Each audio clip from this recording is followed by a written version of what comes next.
So let's have an honest, and I mean an honest discussion on, is it still on for Arsenal? Because there are already articles out saying it's not.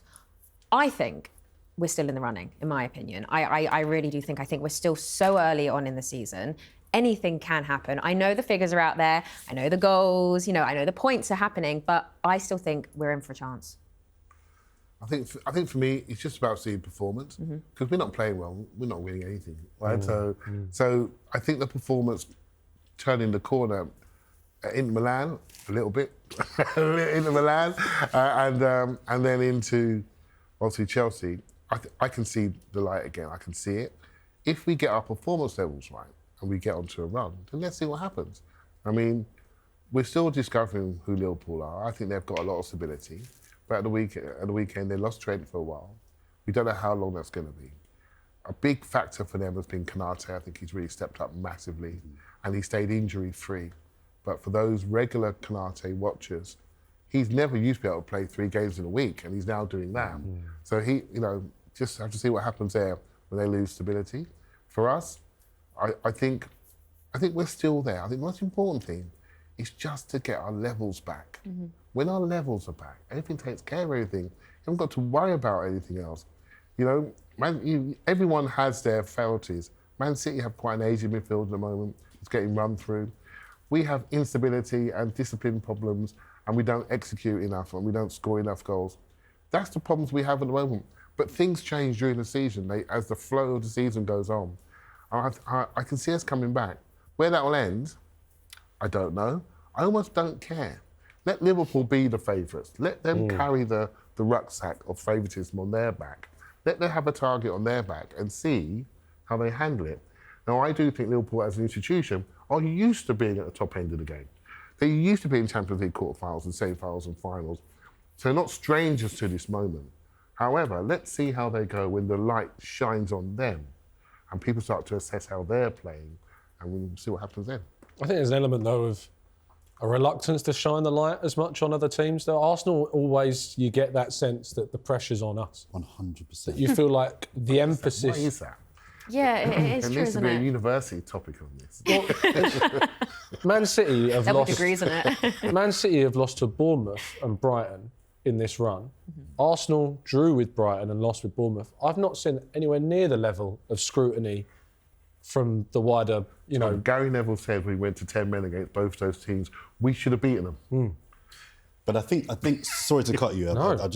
I think the slight difference in the comparing Arsenal with other teams like City and like Liverpool is that City and Liverpool in recent years have won titles in European Cups. Of course. So if you're supposed to be a big club, and we're talking that we're a big club, it's 20 years. That's a long time with no league title. So if the world is hearing from Arsenal fans, we're a big club, but you've got no league. We take the mickey out of Spurs because they're not a big club, right? In my view, how long has it been for them? It's just a major.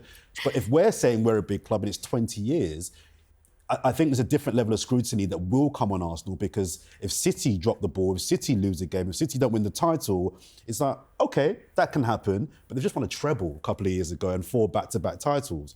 When Arsenal drop the ball, it's like, well, okay, you're telling us you're a big club, but yet you're losing to Bournemouth, albeit with 10 men. So I think that's the reason why we get a little bit more scrutiny than, say, City, is because City have got, if you like, credit in the bank. We don't. I understand where you're coming from, and I think there is an element on Arsenal, the label of a big club. It's very broad. Arsenal have been playing catch-up to Liverpool and City for a long time. More so City, the money that's been spent. You think about Klopp coming in, prior to Pep Guardiola, I think it was 2014, 2015, and Pep Guardiola came in 2016. So you're looking at, I think maybe slightly later than that, 2016, 17, around that period that they both came in. Pep Guardiola spent, since he arrived, far more than obviously Arsenal spent. He likes to use in his press conferences the whole, we've spent less than the last 5 seasons. It's very specific, you talk about those 5 seasons, because that's where the money suddenly dips. But the reality is that you talk about the Arsenal project and where they are. Arteta and what he inherited compared to what Guardiola and what he inherited, you talk about the work they've done, the work he's done. You've still got De Bruyne, you've got Kompany, you've got Aguero, you've got David Silva, and inherited that.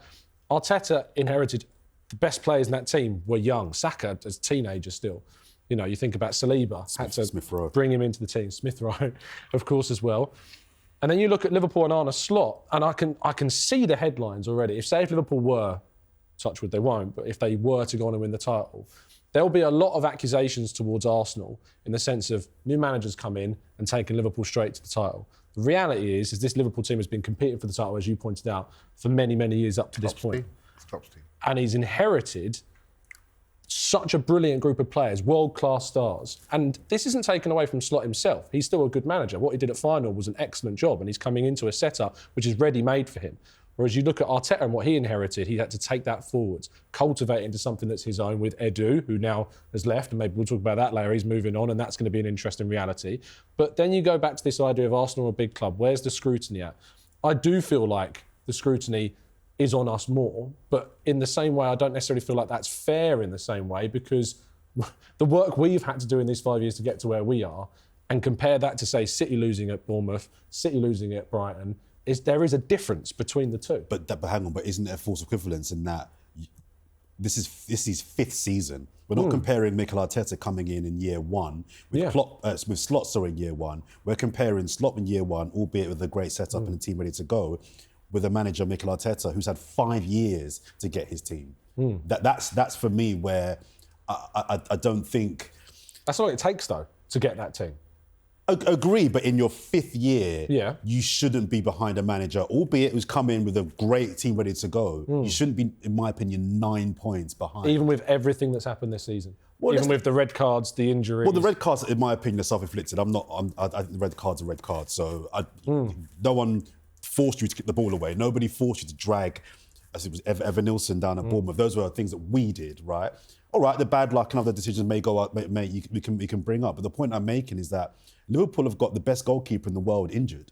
They've got their best finisher injured. City have got a Ballon d'Or winner out injured for the season. I've lost 4 in a row. Come back. Sorry? And I've lost 4 in a row.